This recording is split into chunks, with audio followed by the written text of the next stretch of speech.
Welcome to Healthcare Science and Symptoms, a show where we explore the interdisciplinary field of healthcare and medical research. Tune into the bi weekly conversation with UOHS as we cover the latest topics in science news. My name is Michelle, and today I'm joined with Derek. So today we're going to be discussing the implications of mental health in modern society. Um, and I just wanted to do a quick disclaimer here. We aren't experts. We're just having an open, educated conversation as undergraduate science students about topics in science that we believe should be addressed. I'm really So excited keep about that this in mind. topic today. Yeah. So um, again, the emphasis is always on physical health. But again, and even more in modern society, what's always forgotten is mental health. So, how do you actually remain mentally healthy? And one thing that's often brought up is something called the Golden Triangle. So, it consists of family and friends, work, and then yourself. And the idea is that one has to be sacrificed for the other, and it's impossible to prioritize all three at the same time. So, kind of the skill in that is making sure that you can balance them out instead of having them all at one time, because trying to have them all at one time will do the opposite effect and, Derail you. yeah, Yeah. derail you. I mean, like, So, it's like you yeah. like, it's mostly, I don't know, in my opinion, like, we always sacrifice family and friends, like a social life, Hmm. or we just sacrifice ourselves and like no not getting enough sleep Yeah. or like not eating. Yeah. It's never taking a break from work, right? That's especially relevant to people who are just pre-meds in general, or people like that, because they usually have to, if they want to have good grades, they sacrifice maybe two things. They sacrifice themselves and their family and friends Yeah. in order to really amplify that work. And then some other people that are maybe in a more less demanding program and want to live a different type of life, they'll maybe sacrifice a little bit of the work because they don't need that extremely high GPA or whatever else, and they get that bonding with their friends, and they take care of themselves, which is honestly pretty important too. Hmm. Um, so then there's the problem of, okay, so if you sacrifice one of these and you decide to prioritize one over the other, and you notice you start having some bad effects. For example, you just feel like you're often sad, or you feel you're often very tired and you don't have motivation. Fatigue. And then, yeah. And you try to talk to people about it because you try to resolve your issue, right? You try to get an outside perspective of what's happening. I think often that's very stigmatized, and we are in a more accepting time now, but it's still there. The stigma is still there against talking about your mental health. People will just say, oh, don't worry about it, just manage your time better, or oh, don't worry about it, just take a break. But that's not always so easy to implement, because at the end of the day, you're the one that knows your You mental health better. the best. Yeah. Exactly, yeah. So I just want to take this time right now to just identify everything you were saying about exhaustion, the lack of mm, motivation. In one hand, I think like sometimes you're just in a mentally bad state, and I think that's mental health in general, is that it's never constant. It's always changing. I mean, you can be stable, obviously, and people are happy, of course, but I think it's not realistic to say that you're always gonna have good days. It's always gonna be bad. It's always gonna be bad. I mean, like you're gonna have some bad days, mm, and on one hand, those bad days could just be exhaustion. It could be no motivation.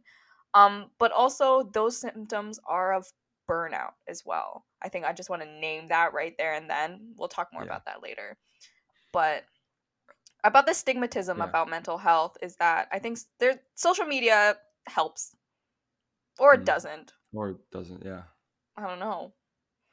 I think there's, just like mental health, there's a balance to both. Mhm. So I think there's some pros of you get to connect a lot more with people, especially during times like this where it's not very viable, or at least health wise, it may not be very viable to go out with your friends and have a conversation. It may be easier to message them on social media or in your chat rooms, and so that allows people to access resources that are struggling, and kind of get an idea of what's going on. And it also lets them, you know, share their story and connect with others that have similar problems, and maybe make them feel like they're not so alone on their own issues. Mhm. And kind of give them a better idea of really how they should proceed. But there's also that comes with a negative side. There's when you're on social media, it's often very fabricated what you see, and so you will know your own life, but you'll compare your own life and all the pros and cons of it to these fabricated, I guess, quote unquote, idealistic things on social media, and then you'll start to put yourself in the dark because nobody's life is perfect, and Mm-hmm. so you'll be comparing yourself to a perfect life which doesn't exist. And then that'll put you down more, and you'll start to think about, oh, why did I make this decision, why did I not do this? And over time that compounds into high deterioration in mental health.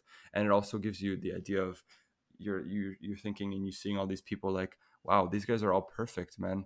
Why am I not perfect? And that brings up the idea of you having unrealistic standards. It gives you a false impression of what you perceive as good. You'll see perfect people left and right, and you'll think, "Oh, I should be perfect," but in reality, it's impossible. Yeah, it's So, impossible. And mm, I think, yeah, I think social media perpetuates that image of perfection. Um, and it can be hard to take yourself out of that mindset when, again, social media is our life, right? mm, Um, on the other hand, I think part of it is that I think it's so scary and very vulnerable to share your mental health story online for everyone oh to yeah, see. I think it's because of that stigma, and although social media does give people that gateway to normalize and fight that stigma, I think mm, I think it's also really hard to talk about mental health and about you personally because of this stigma, but it's we kind of need it, like I'm trying to mm, like there's a paradox, I think that's the right word for it there. yeah, And it's because then social media is also, those haters. yeah, The thing about social media is that you can hide behind a screen, hmm, and you can, I mean, cyberbullying is real, and you mm, can hide behind the screen and you can get hate for it, and that also leads to the cycle of yeah. comparison, and those unrealistic standards of like wanting to be accepted, right? And I think part of hiding behind the screen may be on both sides. Actually, it's definitely on the side of the person doing the, I guess, bullying or the hating. But there's another thing on the side of the person that's receiving that. It may, if you're behind a screen, the effects of that may not be so obvious to everybody else that sees you. Mhm. So them being bullied, it may not be obvious to whoever is doing it or to the other people that is actually really affecting them, and you may be able to put out a fake persona of that you feel fine, but in reality it's not Mhm. actually fine. And I think that again those two go hand in hand to really 100%. create a very toxic relationship. Okay, I think a huge not a huge population, but a set career definitely is vulnerable to burnout. And I think that's pre-meds. And maybe this is very biased, and any listeners who are here, please comment if there's probably so many careers out there who also experience burnout, but Yeah. um we're biased here as we are pre-meds. We're in science. Is Mm. physician burnout, which is becoming more and more prevalent in this day and age. Um, and we're more aware of it now. Yeah. And it's bad for the doctors and their Mm. families, and it's bad for it affects the staff, the patients, the organization. It's dynamic foundation of mental health, and it affects everyone for the burnout. It's everywhere, Yeah. all the time, in every single student, in parents, in everywhere, and it should be normalized. And I think that brings back that like whole fundamental rule of the golden triangle. These doctors, especially during COVID-19, their work is really demanding and they're really forced to put in a lot of hours and energy into the work. And so they'll be forced to prioritize that in order to keep their job. And that results in them sacrificing their families and their self-care. And I think part of that self-care, again, like Michelle mentioned, is the burnout, and that has a huge negative impact on your work, ironically. So it's really important to understand when you're going through burnout, or or understand how you will go through burnout. Mm-hmm. And I think part of that is being able to diagnose it or understand it. So To be there's more aware basically, of it, to help yourself. right, yeah, And again, we're going to repeat this over, that we're not just saying this is just happens to physicians, it happens to everyone. yeah, These it's following signs of burnout that we're going to talk about. we're all humans, so we all can experience the same things. So the first thing is exhaustion, and that should be, I guess, that would be a more surface level one. You feel tired when you're burned out. Your emotional energy is low. You may not feel like you want to do things after you complete whatever job you were doing that caused the burnout. Um, and something that you would commonly think would be, I'm not sure how much longer I can keep going like this, because you see the work more as a task, or like Mm-hmm. a, I guess, thing that um, is mentally straining on you Mm-hmm. I don't want than to do something that you this enjoy. anymore. Right.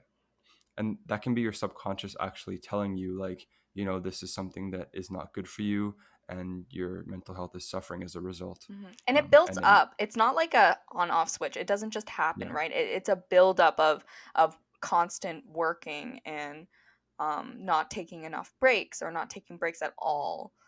Um, yeah. And the next thing was sort of like that. It would be depersonalization, which can be tied into the, I'm not sure how much longer I can keep doing this.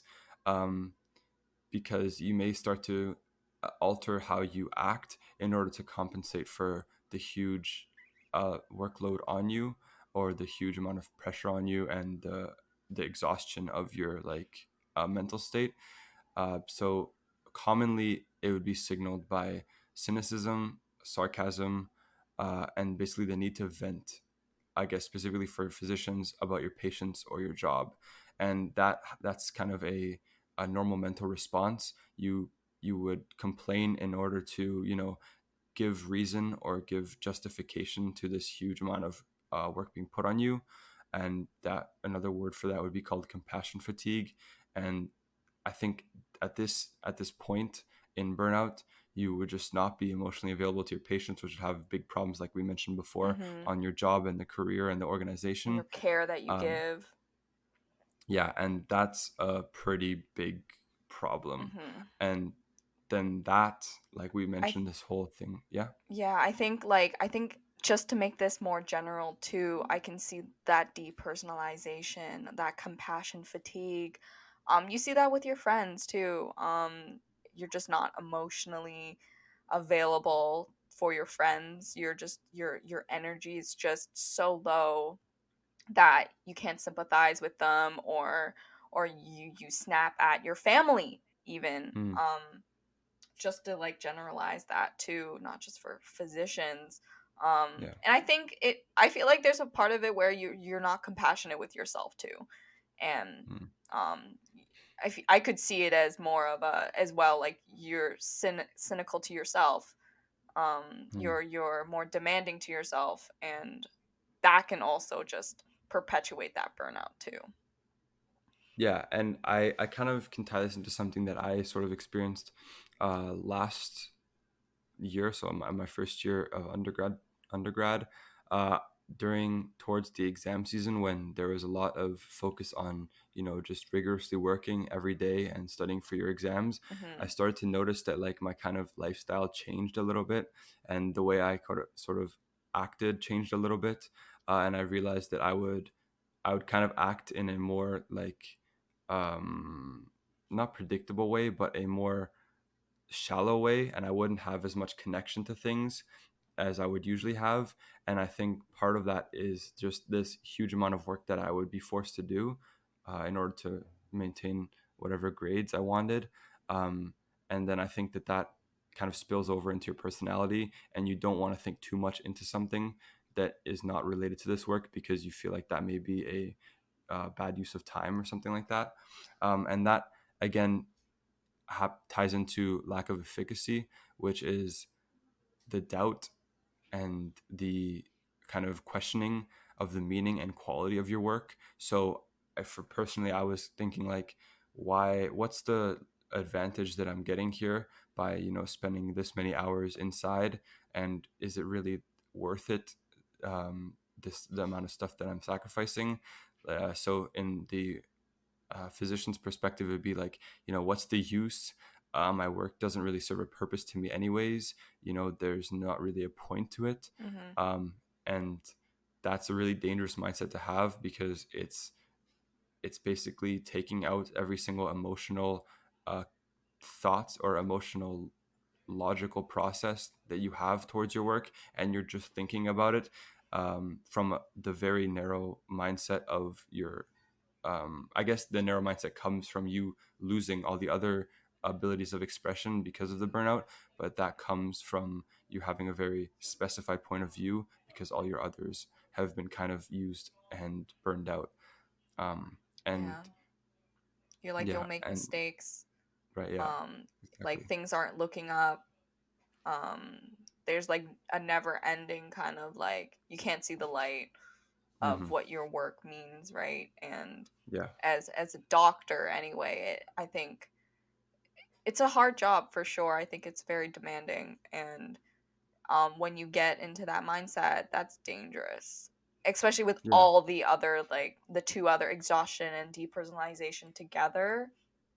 yeah. um It's it kind of like a whole thing that just that leads to bad consequences. yeah, it's a cycle. um Yeah.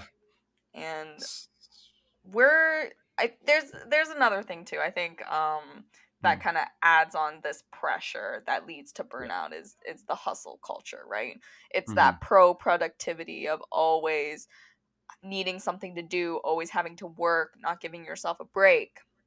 And Correct. honestly, for me, it's imposter syndrome. I'm currently going through that right now with like Yeah. being in fourth year and applying to med school, and I mean a master's program. Like, I don't know what I want to do with my life, and there's that imposter syndrome of not feeling worth it to be where you Mm, are right now, and always that constant comparison. Especially, I'm we're talking about pre-med because this is our life.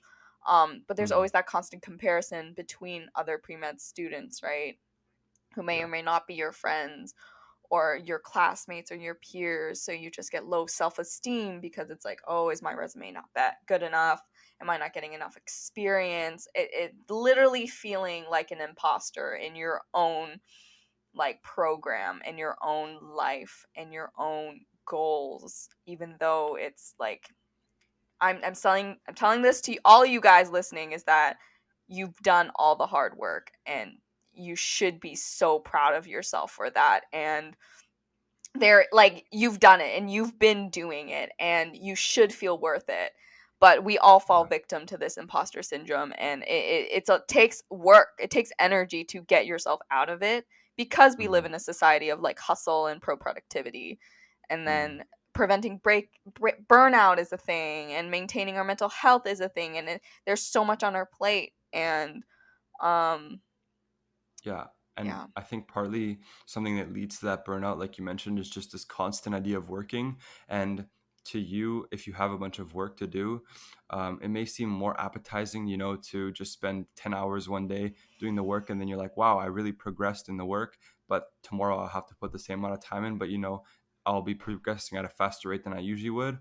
And I think that can be a good mindset sometimes. But more often than not, it's a very dangerous mindset to have, because you're not taking into account your life and your own mental health. So often than not, it would be more efficient to create, a time schedule of when you're going to take breaks.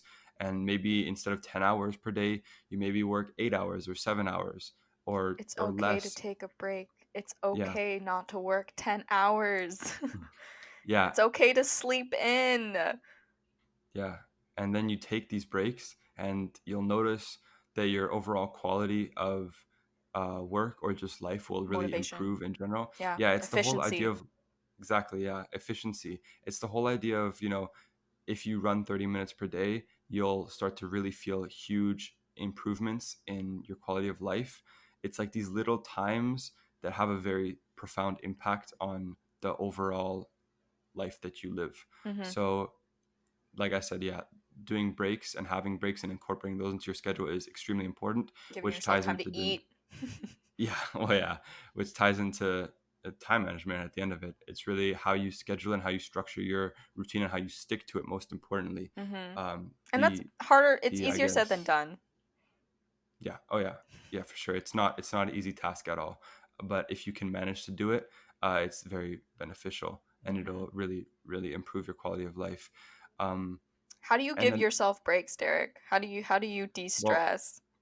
personally, my strategy is I look at the things that I have to do and I kind of put them on my calendar where they'll be due, and then I you can kind of think about how long each thing will take to do, and you can kind of plan that out over the days. So I think the main concept that I imply, or that I what would be the word, I guess, use, is being early. Like, I do a lot of assignments and studying a lot earlier than most people would, and that kind of gives me uh, a lot more free time per day to take a break or to go for a run or something of the sort. It's kind of the idea of, if you have X amount of work and you have a specific time frame, each interval of that time frame will be a lot higher in how much work you have to do than a longer interval. So, like, say you have 5 hours of work to do each day over the next week. If you start a week earlier, you'll have only 2.5 hours of work per day. And it may seem not that much, but that's a huge change. And you'll notice that it really, at least personally, it really, really increases my quality of life and really makes me happier, Mhm. because I've experienced both sides of it. Um, so for example, how would you, I know you're fourth year, so I can only assume how hard that would be, but how would you deal with those things? I will say definitely I still don't know how to time manage. Mm, However, I am a lot better than I was in first year, which yeah. I think is a victory. How I de-stress, I think it's mostly eating, honestly. It's giving myself like, hey, Michelle, you've been working for like 5 hours straight. You need to go make food. Yeah. But ways to de-stress too, it's like going on YouTube, watching a couple videos, listening to a podcast, maybe Yeah. this one right here. Um Yeah. taking like doing a mask, going for a walk, going for a run, working out, fitness, highly recommend just going outside. I think especially with quarantine too, that was super, I found that was very, very helpful. You just got to walk and Yeah. like um give yourself, be kind to yourself, I think. Yeah. um Lowering that pressure, and I think that's part of it. um Another symptom, I know we're going probably over time right now, but procrastination is a thing, and I think that's also a sign of burnout. Not burnout necessarily, but leading up to it. I think procrastination is both healthy and very, very toxic during this society, and it's also not normalized as much, because I think procrastination is so, so normal and so human. And because of Mhm. this imposter syndrome and this hustle culture, I think there's a negative connotation to procrastinating. And although there has to be some discipline and some control, um, which I honestly have learned through university, but it's still a thing in our lives. In my life, Yeah. anyway. I won't speak for you, but Yeah, I agree. um, it's sometimes I've been trying to be like, okay, yes, you're procrastinating, but see it as a break. See it as a break. And then once you're done off your phone, go do some work. Hmm. Um, I And feel like I could keep rambling about procrastination, but we're yeah, gonna. one thing I think, that's before we kind of wrap up, that's really important to understand is, for example, like I mentioned, of doing things early, increasing the time in which you do things, Mhm. is really a stigma against age at which you accomplish things. So I know for pre-meds, there's a very big stigma against people that, decide to go to a PhD program or something and then apply to med, Mhm. because they're like, oh, you're going to be so old, you're going to be a doctor at 40 or something like that, or you're going to do this at whatever age. And I think that is extremely negative to your 100%. Yeah. mental health Yeah. and everything like that. I think it's extremely important to acknowledge different needs of different people, and your actually ability to understand yourself, and you know realize that you need to spread out the work over Yeah. this period of time in order to maintain your mental health. I think that's an extremely important thing to realize, and that's a skill that many people, I wouldn't say don't have, but don't utilize. They Hmm. don't try to understand what they're feeling. Instead of, they'll just try to look at the effects of it, and I They think don't that's a pretty, realize the big picture too, is that everyone's on their own journey, right? yeah. And that we're so young still, and we have Mm, a whole life ahead of us, and it's okay if you take your time. It's okay not exactly. to get into med school right after university. It's okay to like take a gap year or two Yeah. or three. Yeah. Um yeah, I agree with everything that you've said. So I think if our listeners, I would be really interested to see what you guys, what strategies you guys use, for example, to, I guess, keep on top of your work, or what things you've noticed. Not doesn't even have to be undergraduate, just in general in your life. What things you've noticed kind of unbalance that pyramid, that triangle Golden of, triangle. your family, yeah, the golden Hmm. triangle, your family, your work, and yourself. And if you could like leave a comment, that'd be really interesting. Yeah, share your how you de-stress and how you give yourself breaks and how you time manage. We would love to know, and I think everyone else would too.